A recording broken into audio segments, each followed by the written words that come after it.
में घुसते ही और कहते काम करते ही गैरोस हो गए आदमी। फिर वो एक बचाने चक्कर में, एक दूसरे बचाने चक्कर में 5 आदमी गिर गए थे उसमें। 5 में थे हम, 3 तो हो गए सही और 2 मर गए बेचारे जब ही।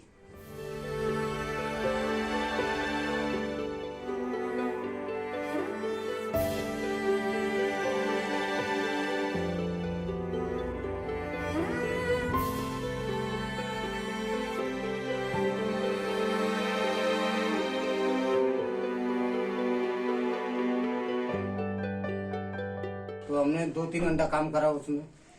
फिर उसमें ऐसी गैस बनी कि जो गया अंदर वो वापसी नहीं आया। एक दूसरे बचाने चक्कर में 5 हो गए, रोस हो गए थे।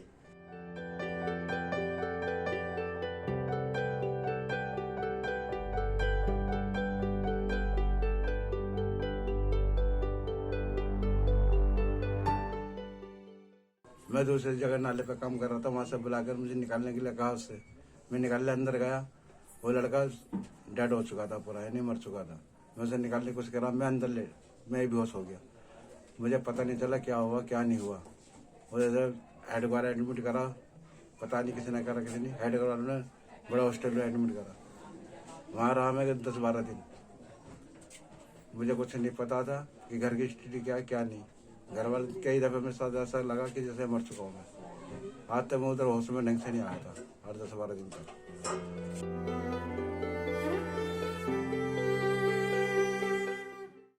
गैस लगने से वही उसके प्रॉब्लम हो गई, नहीं कुछ कर सकता न कुछ नहीं, पड़ा रहता था। कहीं चक्कर आ रहे, खड़े नहीं हो सकता। अब हम इतना कुछ खिला नहीं सकते, पिला नहीं सकते, हाथ में पैसा नहीं, कुछ नहीं, हम क्या करें। सरकार से कोई मदद? सरकार की तरफ से मदद मुझे नहीं मिली। किसी ने कोई मदद की आपकी?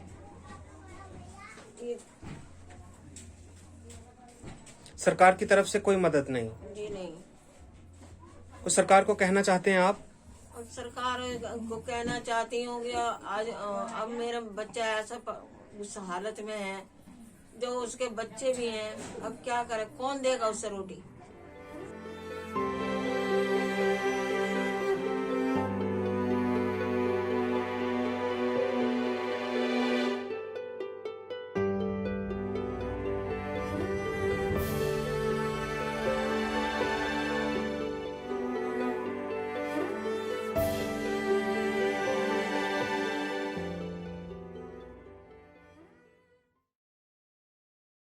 बहुत ही खराब असर पड़ा, क्योंकि हम ना ही कुछ कर सकते, न कुछ। इंसान भूखे मरने का टाइम आ गया। हमारे बच्चे 2 लड़कियां, उसके 4 बच्चे थे, 2 लड़की 2 लड़के हैं।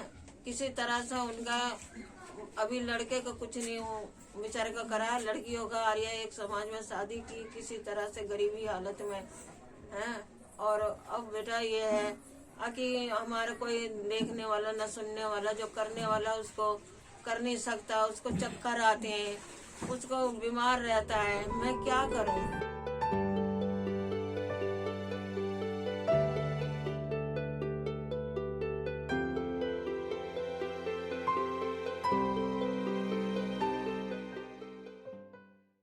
क्योंकि कई बार ऐसा होता है कि केस भी दर्ज नहीं हो पाते हैं, है ना। और फिर जो पुलिस प्रशासन है या जो जिम्मेदार जहां पर ये दुर्घटना हुई होती है, उनकी आपस में कुछ साठगांठ ऐसी हो जाती है, तो उनको पता चलता है कि अगर ये जो जिसकी दुर्घटना हुई है उसकी तरफ से कोई नहीं आ रहा, कोई आवाज उठाने वाला नहीं है, तो उसको उन केस को दबाने की भी कोशिश कई बार की जाती है। लेकिन हम संगठनिक रूप से दिल्ली में इतने वर्षों से काम कर रहे हैं, तो हमें भी कहीं ना कहीं से खबर मिलती है, तो हम ऐसी जगह पहुंच जाते हैं जहां दुर्घटना होती है। तो उस केस को हम अपने हैंडल करके सरकार के साथ, गवर्नमेंट एजेंसीज के साथ या रिस्पॉन्सिबल पर्सन है जो भी है दुर्घटना के लिए, उनके खिलाफ रिटर्न कार्यवाही करते हैं। गवर्नमेंट एजेंसीज को लिखते हैं कि भी कहां से ये आसान हो सकता है इनको कंपनसेशन होना। लेकिन कई ऐसे केस देखे गए कि वहां पर पता ही नहीं चलता, केस रजिस्टर्ड ही नहीं होते, और दुर्घटनाएं तो हो गई, लोगों की मौत भी हो गई, लेकिन वो सरकारी आंकड़े में नहीं आ पाता। जो गाइडलाइंस है, जो हाई कोर्ट की गाइडलाइंस है, उसमें भी ये है कि भी जो जिसकी डेथ हो गई है सीवर साफ करते वक्त, उसको 10 लाख रुपए का एक मुआवजा, एक सर्टेन अमाउंट सरकार ने तय किया है, वो उसको मिल जाता है। लेकिन जो घायल होता है उसके लिए तो कोई दिशा निर्देश, कोई गाइडलाइंस ऐसी जारी की नहीं गई है जिसका फॉलो अप कर सके गवर्नमेंट एजेंसी या ठेकेदार। ऐसा कुछ है ही नहीं।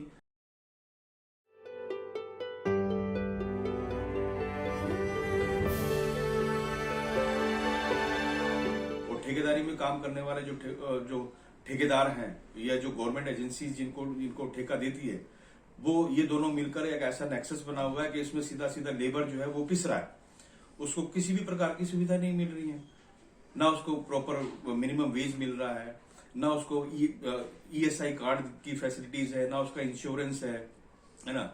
उसको डेली वेज के नाम पे रखा हुआ है कि डेली आता है तो उसको डेली पैसा, उसकी मजदूरी बनेगी, जिस दिन उसकी छुट्टी हो जाती है उस दिन उसके लिए कोई पैसा नहीं है, उसका वो डिडक्ट कर दिया जाता है। तो इस तरह से एक मजदूर का जो सीवर सफाई कर्मचारी है तो उसका सीधा सीधा शोषण चल रहा है, और उसी शोषण के चलते ये जो ठेकेदार है वो उनको सेफ्टी गियर्स प्रोवाइड नहीं करवाते हैं। उसी के चलते कहीं सेप्टिक टैंक साफ करना है, कहीं ओपन ड्रेन्स में जो PWD कॉन्ट्रैक्ट लेकर उनसे मजदूरों से काम करवाती है, वहां पर भी पिछले दिनों में देखने को मिला कि भी दुर्घटनाएं हुई हैं, मौतें भी हुई हैं, इंजर्ड भी हुए हैं लोग बाग।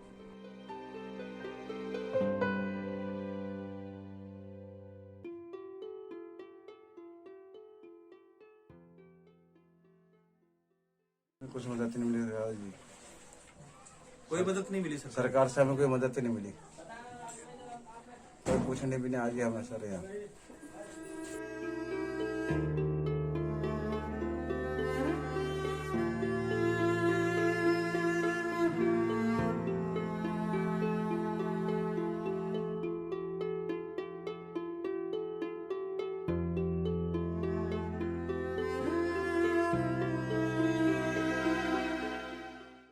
नाइनटीन 1948 का जो फैक्ट्री एक्ट है वो यहाँ गवर्नमेंट एजेंसीज में ये लागू नहीं है, क्योंकि हर एक कॉन्ट्रैक्टर के अंडर में 10, 12, 15 संख्या में लेबर है। तो फैक्ट्री एक्ट ये कहता है कि कम से कम 100 लेबर होगी तभी फैक्ट्री एक्ट लागू किया जाएगा, है ना। तो एक स्ट्रक्चर ये जो 100 लेबर का है वो पूरा होता नहीं है, और ऐसे ही कॉन्ट्रैक्टर्स की जो बाढ़ आई हुई है दिल्ली में, उन्होंने अपने अपनी कुछ संख्या में जो लेबर रखी हुई है वहां पर ये फैक्ट्री एक्ट लागू होता नहीं है, क्योंकि वो इस संख्या में वो दर्शा नहीं पाते हैं, इतनी संख्या उनके पास है। तो सीधा सीधा ये असर जो है ये लेबर के ऊपर पड़ रहा है। अगर 1948 का जो फैक्ट्री एक्ट है वो लागू होता तो कई प्रकार की सुविधा से उनको खुद ही मिलनी शुरू हो जाएगी।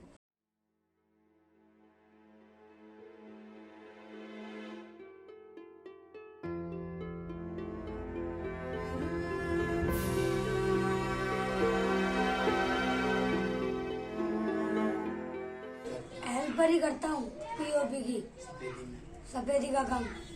कितने साल हो गए काम करते? काम करते करते 2 साल हो गए मेरे को। जब से ये गिरे हैं गड्ढे में, कुछ भी नहीं हमारे घर में, बेचारे क्या बताऊं आपसे, कहाँ तक हमने भीख तक मांगी है, भीख तक मांग मांग के हमने आदमी की इलाज करवाया। फिर मुसीबत में अशोक अंकल मिल गए, ये इन्होंने हमें हॉस्पिटल में इन्होंने भर्ती करवाया, इन्होंने इलाज करवाया। संजय गांधी में भर्ती रहे, 15-20 दिन भर्ती रहे।